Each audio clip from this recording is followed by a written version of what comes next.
इमाम हुसैन की कुर्बानी मुसलमानों के लिए ही नहीं, इंसानियत के लिए भी मिसाल है। इमाम हुसैन की शहादत पर आज जाना थाना क्षेत्र के बिडोली सादात में एक मातमी जुलूस निकाला गया। मुहर्रम के समूह के पास इमाम हुसैन की कुर्बानी को याद करके सोमवार छाती पीट पीट कर रोए और मातम मनाया। बताया गया है कि इमाम हुसैन ने जुल्म को मिटाने के लिए खुद को मिटा दिया। उन्हीं की याद में लोग छबील लगाते हैं, शरबत पिलाते हैं। उन्हें मुसलमान ही नहीं, गैर मुस्लिम और पूरी इंसानियत उन्हें आज भी याद करती है। उन तहसील से सनी सैनी की रिपोर्ट।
मेरा नाम सैयद कुमैल असगर जैदी है।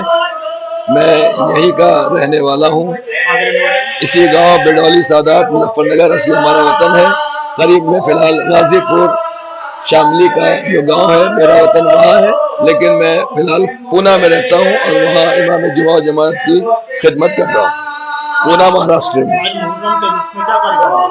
आज मुहर्रम की 10 तारीख है और 10 तारीख वो है जिसमें इमाम हुसैन अलैहिस्सलाम को, अल्लाह के आखिरी नबी के नवासे इमाम हुसैन को करबला के मैदान में 3 दिन का भूखा से प्यासा शहीद कर दिया गया था। और ये 10 मुहर्रम उन्हीं की याद में मनाया जाता है और उन्हीं की खिदमत में शहीदों को अकीदत पेश किया जाता है। पूरी दुनिया के हिंदू, मुसलमान, मुस्लिम, गैर मुस्लिम जो इमाम हुसैन अलैहिस्सलाम से जिन्होंने दर्स वफा लिया, हक्कानियत का दर्स लिया और सच्चाई के रास्ते पर चलने का सबक हासिल किया है, पूरी दुनिया के लोग जो भी इमाम हुसैन को पहचानते हैं आज के दिन वो उनके लिए गम मनाते हैं, शोक सभाएं मुनक़िद करते हैं, ताज़िए और जुलूस निकालते हैं और पूरी दुनिया को इंसानियत, प्यार और मोहब्बत और जालिम के खिलाफ उठ खड़े होने और मजलूम की मदद करने का सबक देते हैं और मैसेज और पैगाम देते हैं। आपका नाम? औज़ुबिल्लाहि मिनश्शैतानिर्रजीम, बिस्मिल्लाहिर्रहमानिर्रहीम।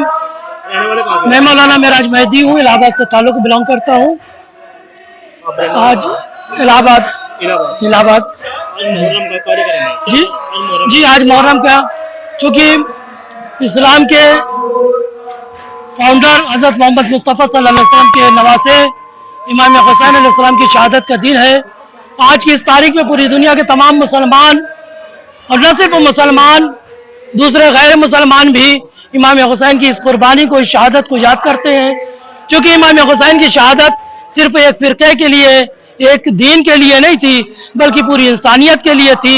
लिहाजा जहाँ जहाँ भी इंसानियत जिंदा है वहाँ वहाँ लोग, चाहे वो मुसलमान हो, गैर मुसलमान हो, सब की सब इस दिन को याद करते हैं, इस दिन को मनाते हैं। क्योंकि इमाम हुसैन अलैहिस्सलाम की शहादत हुई, वो प्यासे थे, ان کا کنبہ پیاسا تھا، ان کی یاد میں سبیلے لگاتے ہیں، شربت پلاتے ہیں، پانی پلاتے ہیں، گویا اس بات کو بتاتے ہیں. خاص طور سے امام حسین کا ایک جملہ ہے کہ اگر تو دشمنوں اگر تو مجھے پریشان کر تو مجھے جانے دو، ہندوستان جانے دو.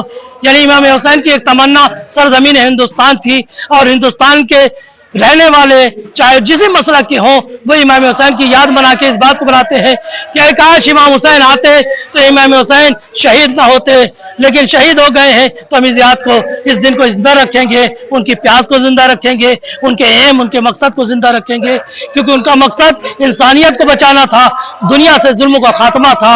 اور اسی کے لیے انہوں نے ظلم سے ٹکرا کر ظلم کو مٹانے کے لیے خود کو مٹایا، اپنے کنبے کو، اپنے خاندان کو. خود کی قربانی دینا بہت آسان ہے، اپنے بچوں کی، اپنے گھر کی، خاص طور سے 6 مہینے کے ششماہے کی قربانی دینا، اپنے خواتین کو میں لے کے آنا، یہ تمام چیزیں امام حسین کی یہ بھی بتلا رہی تھی کہ ہم ظلم کے لیے نہیں اٹھے ہیں، ظلم کے خلاف اٹھے ہیں. اور چاہے اس کے لیے میری جان چلی جائے، میرا کنبہ چلا جائے، لیکن حسین ظلم کے آگے تسلیم نہیں ہوگا. اور یہی نعرہ آج بھی ہر انسان کا ہے، اے حسین ہم آپ کے ساتھ ہیں، ہم جب تک. اور حسین کی یہ قربانی ہر انسان کو ظلم کے خلاف کھڑے ہونے میں طاقت دیتی ہے، مدد دیتی ہے، اور یہ کہتی ہے کہ اگر ہم تھوڑے سے ہو کے ظلم کے خلاف کھڑے ہو سکتے ہیں تو تم اتنی بڑی تعداد ہو کے ظلم کے خلاف کیوں نہیں کھڑے ہو سکتے. تو ہماری ذمہ داری بنتی ہے، مسلمان ہو، کوئی بھی ہو، غیر مسلمان ہو، چونکہ امام حسین کی قربانی صرف مسلمانوں کے لیے یا اسلام کے لیے نہیں تھی، تمام انسانیت کے لیے تھی.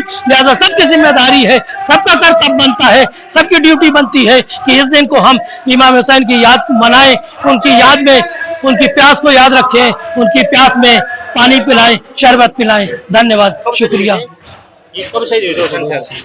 جی